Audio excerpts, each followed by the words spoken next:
Brandon Palaniuk here, and I'm going to give you guys a little tip to catch a lot of fish and a lot of big fish in the summertime, especially on river systems. It's a really good technique to use on those rivers when the water temp starts to get really hot, but those fish remain shallow.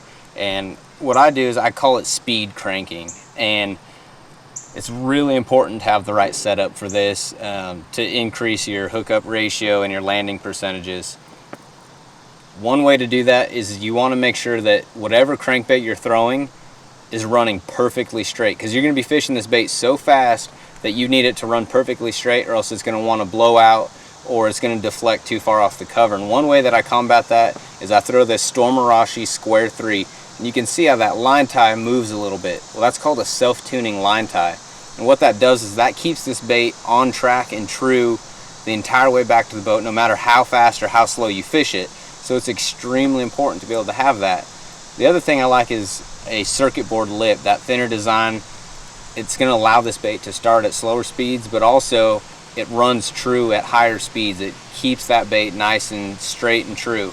And so remember, whatever bait you're throwing, make sure that it's running perfectly straight. For the line, I'm going to throw a 15-pound Berkley Trilene 100% fluorocarbon leader.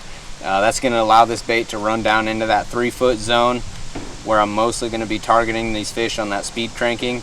But it's the fluorocarbon line, it's going to be invisible to the fish, they're not going to be able to see it. And that 15-pound test is going to be plenty strong enough for me to be able to wrestle those fish out of any type of cover. Now, the rod that you use is extremely important, because I'm going to be burning this crankbait, right? I'm speed cranking, I'm reeling it as fast as I can, and I've got it on a 7-to-1 gear ratio reel. So this bait, it's cruising when these fish hit it. So I gotta have a rod that's got a really light tip and loads up really nicely. So what I'm gonna do for that is I'm gonna throw this Abu Garcia. It's a 7-foot medium. It's a Mike Iaconelli series rod. It's a delay series. And what that delay means is that when those fish hit it, especially when it's burning away from them like that, it's gonna load up all the way down into the rod. The rod's gonna bend all the way down here into the butt section of the rod, but it's going to have enough backbone that I can drive those hooks and I can fight those bigger fish out of the cover. So a little tip for you guys, allows you to cover a lot of water in those river situations. Those fish kind of get sluggish. Just turn up the tempo, get you a little Stormarashi Square 3, that little self-tuning line tie, and burn it as fast as you can. I'm looking for laydowns, rock jetties, bridge pilings, anything I can bounce this bait off of. That's what I'm going to look for that speed cranking.